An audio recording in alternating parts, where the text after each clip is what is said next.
완전히 코로나로 인해서 바뀌었습니다. 올해부터는 이해관계자 자본주의로 완전히 전환됐다. 궁극적으로 최근에 ESG 투자가 활성화되고 관심들이 높아진 건 결국엔 이 ESG 투자가 수익이 나기 시작한 겁니다. 몰릴 수밖에 없는 거죠. 그래서 ESG가 비재무의 대표적인 요소로 얘기를 합니다. 저는 Non-Financial is Financial이라고 합니다. 비재무가 재무화되고 있다. 금융기관들이 그동안 해왔던 방식하고 달리 체계를 완전히 바꾸는 과정들을 진행하고 있습니다. 저희는 지속가능 금융을 위한 ESG 규제 패키지라고 부르고 그것이 계속 쏟아져 나올 것입니다.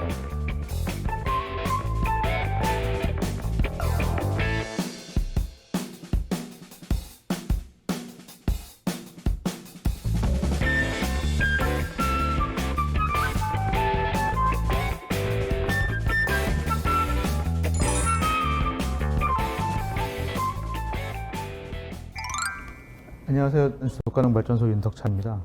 오늘 준비한 거는 이제 주목해야 할 2021년 이후의 ESG 트렌드입니다. 코로나가 많은 걸 정리해 줬어요. 그러면서 그동안 쭉 우리는 주주자본주의에서 이해관계자 자본주의로 변해가고 있다라고 얘기했는데 완전히 코로나로 인해서 바뀌었습니다. 그래서 올해부터는 이해관계자 자본주의로 완전히 전환됐다. 이해관계자 자본주의가 주류화됐다라고 얘기할 수 있을 것 같고 그런 현상들이 나오고 있습니다. 그래서 그런 관점을 ESG를 중심으로 해서 말씀드리려고 하는 것입니다. 이해관계자 자본주의의 주류화라고 했지만 또 이 자료에서는 제가 다른 표현으로 ESG의 주류화는 서구 자본주의의 헤게모니가 전환되는 것을 보여주는 2020년대 스크린샷이라고 이제 제목을 달았는데 말씀드리고 같습니다. 그래서 서구 자본주의의 헤게모니 이 얘기는 이미 전환되고 있다는 얘기를 유럽에서 지금 얘기하고 있습니다.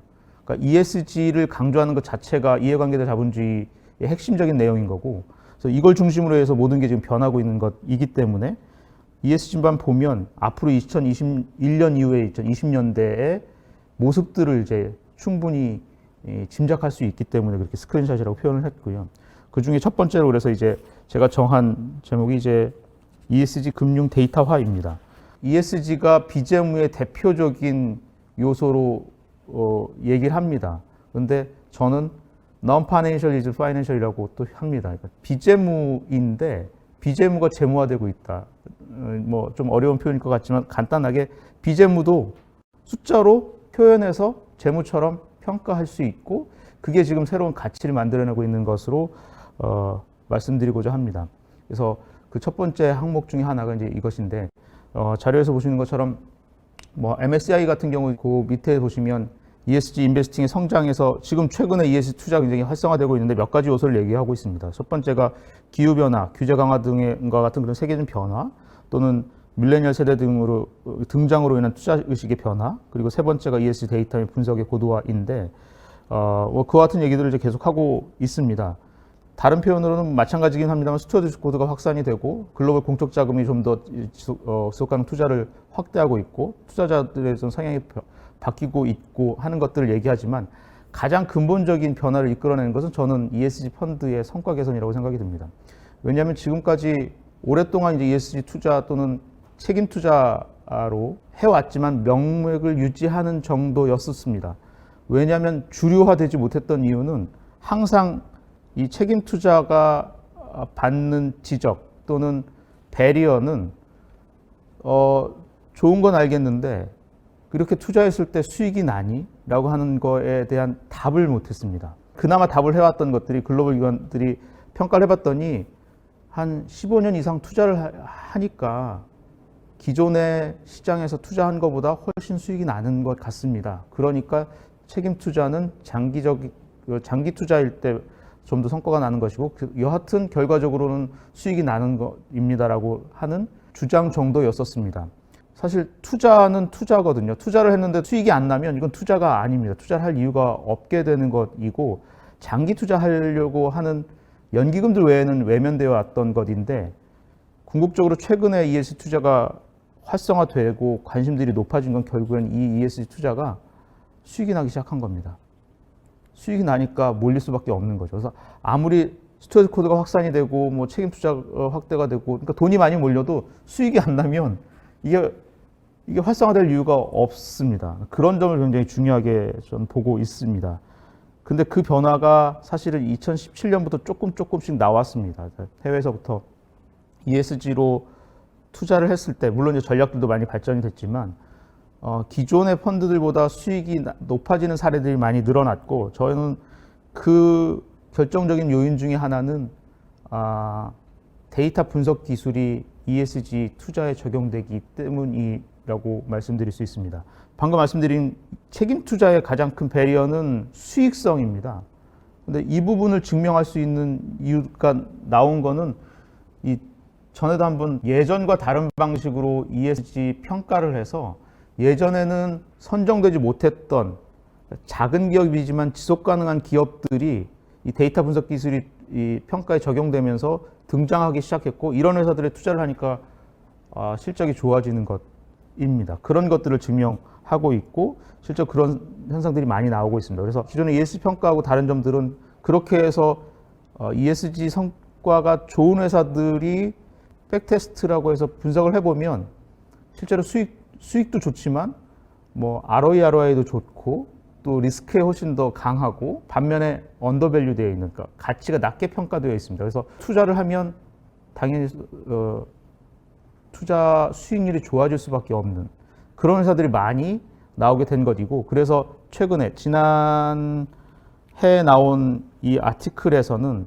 이미 AI가 기업의 ESG 평가 지속 가능성 평가에서는 산업의 표준이 될 거라고 단언하기도 합니다. 그래서 대표적인 평가사로 기존의 전통적인 방식을 쓰고 있는 유럽의 서스테이너틱스하고 AI를 활용하고 있는 미국의 실리콘밸리에 있는 트루밸류 랩스의 사례를 비교해서 보여주고 있고 그걸 이제 정리한 것인데 사람의 애널리스트의 개입 없이 더 많은 회사를 더 빠르게 편향 없이 분석을 하니까 더 좋은 회사들을 찾아낼 수 있는 것이고 그동안 사실은 ESG 평가의 결과들을 보면 대형주들, 큰 회사들이 좋은 점수를 받아왔습니다. 그걸 이제 사이즈 바이어스라고 하는데 그런 부분들을 해결하지 못했는데 그런 문제점들을 데이터 분석 기술이 하나씩 해결해 나오면서 우리가 정말 기대했던 ESG를 잘하는 회사가 정말 여러 측면에서 성과도 좋고 이어관계자하고도 좋지만 또 실제로 파이낸셜 또는 펀더멘탈하고 잘 연결되어 있구나라는 것들을 보여주는 것이라는 점에서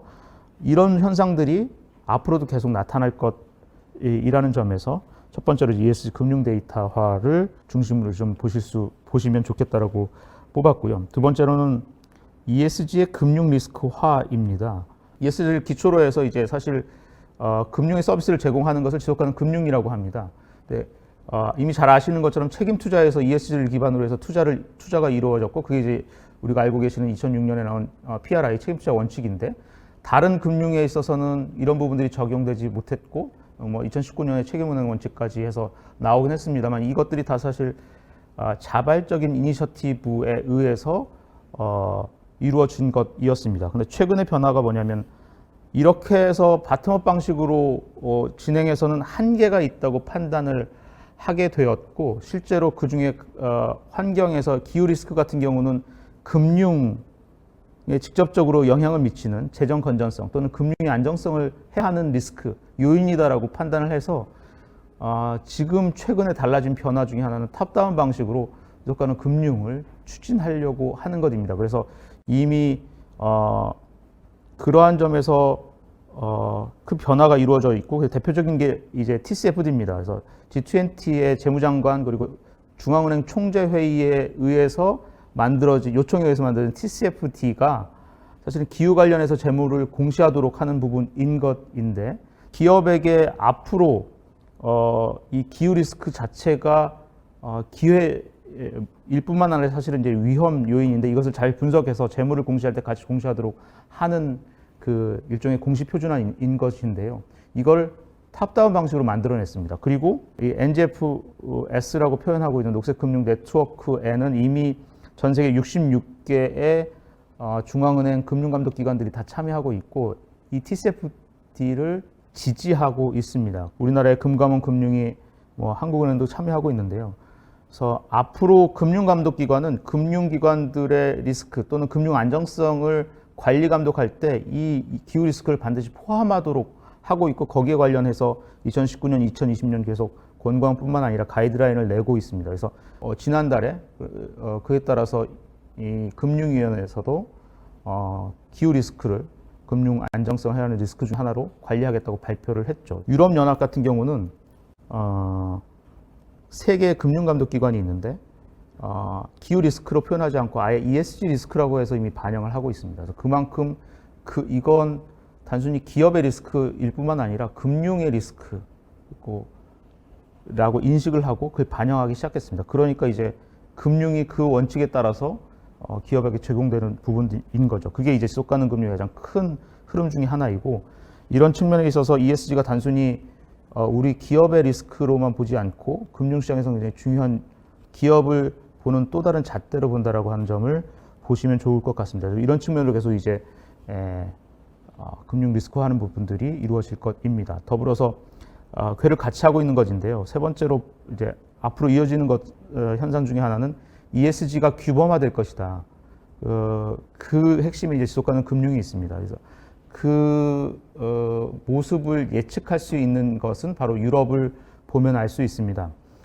유럽연합에서는 지속가능 금융이라고 하는 것을 적극적으로 추진하고 있고, 이와 관련한 이제 액션 플랜도 만들었고, 거기에 따라서 이제 법안이 만들어지고 있는 것인데, 이 지속가능 금융이라고 하는 건 간단히 말해서 지속가능 성장을 위해서 금융을 지원하는 걸 말합니다. 그러니까 지속가능 성장을 목적으로 해서만 금융이 지원되도록 하겠다라고 하는 것입니다. 그래서 여기 이제 몇 가지 지속가능 금융에 대한 정의를 내렸는데, 유럽연합 같은 경우는 세 가지의 큰 목표를 두고 있습니다만, 궁극적으로 유럽연합뿐만 아니라 전 세계가, 우리나라도 마찬가지지만 앞으로 2030년까지 달성해야 될 목표는 SDG하고 파리 목표입니다.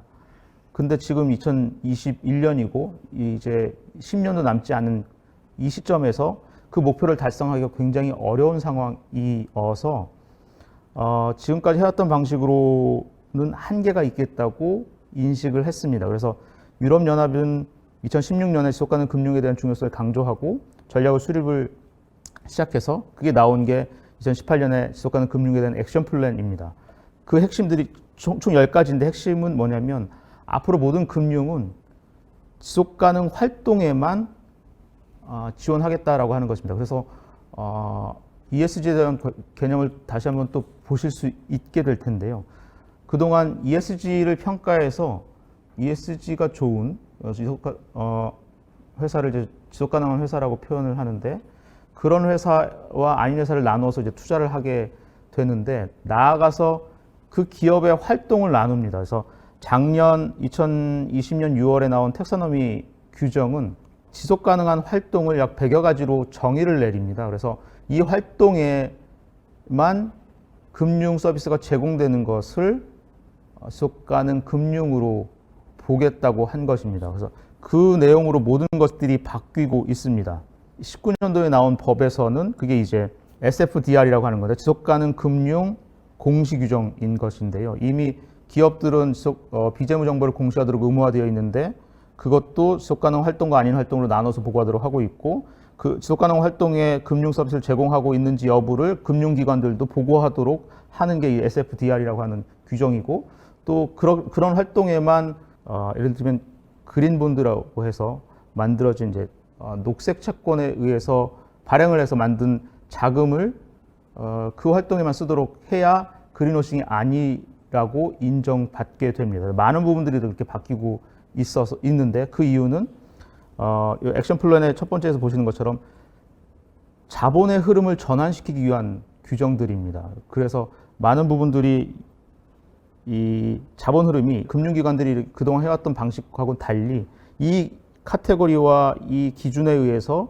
금융 서비스를 제공하고 금융 상품을 만들고, 그러한 기업 또는 그러한 활동에만 지원하도록 체계를 완전히 바꾸는 과정들을 진행하고 있습니다. 그래서 그걸 저희는 지속가능 금융을 위한 ESG 규제 패키지라고 부르고 있고, 그것이 계속 쏟아져 나올 것입니다. 그래서 물론 유럽 연합에 있는 기업 금융기관들에게 적용이 되지만, 한국에서 ESG 채권 또는 뭐 그린본드, 뭐 소셜본드를 발행을 하더라도 해외에 팝니다. 그래서 한국 채권이지만 유럽의 채권 투자자들이 한국의 채권 발행한 이슈어들, 발행 기관들에게 이러한 것들을 요구하고 있고, 그래서 유럽의 상품을 팔거나 유럽 투자자가 고객인 경우 또는 유럽의 자회사가 있는 경우 모두 적용 대상이 되고 있기 때문에 이런 부분들이 결국엔 모든 나라들에게 영향을 미칠 것이고 우리나라도 결국엔 말씀드렸던 것처럼 궁극적으로 SDG와 파리 목표를 달성하기 위해서는 각고의 노력을 해야 되고 그런 노력을 통해서 저탄소 경제로 전환시키지 못하면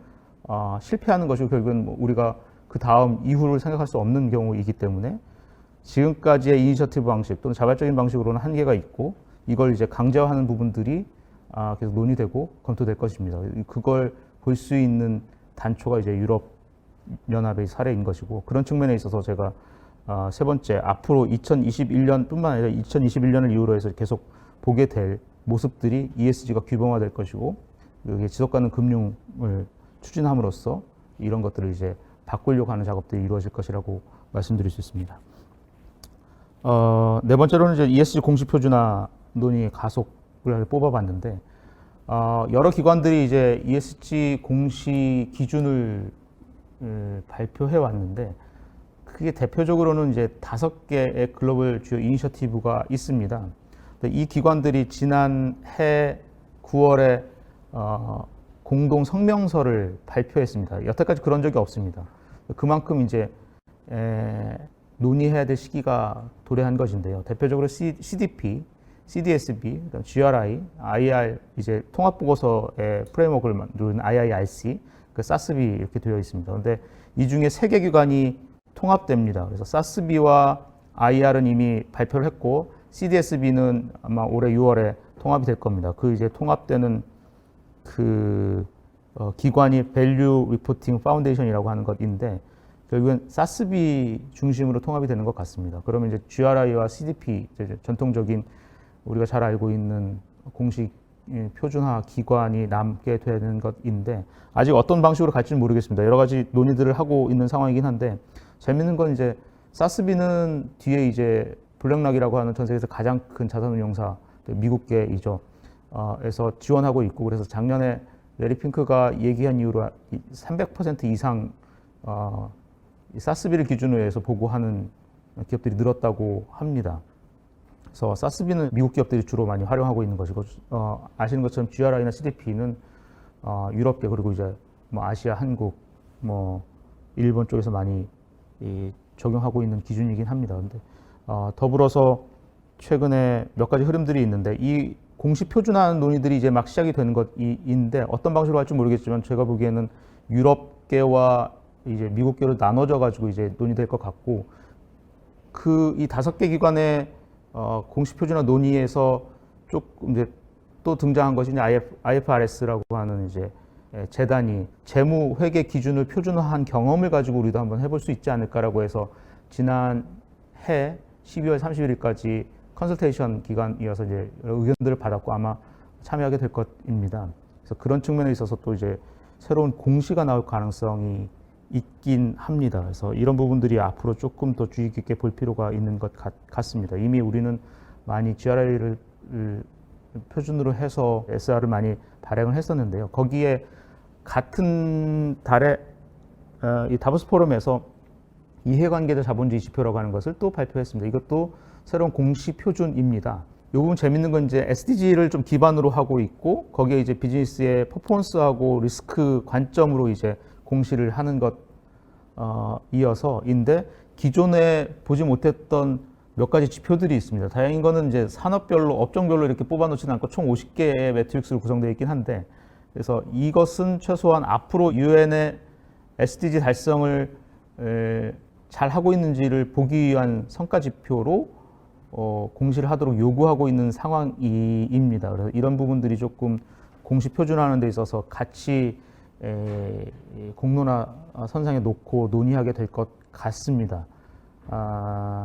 이런 점들이 이제 조금 더 앞으로 주의 깊게 보게 될 사항들입니다. 그래서 너무 혼란스러워한다기보다는 어떻게 논의가 되고 있는지를 중간중간에 한번 이제 저희 같은 데를 통해서 확인하시면 되지 않을까라는 생각이 들고 그런 이제 재밌는 일들이 좀 있을 것 같습니다.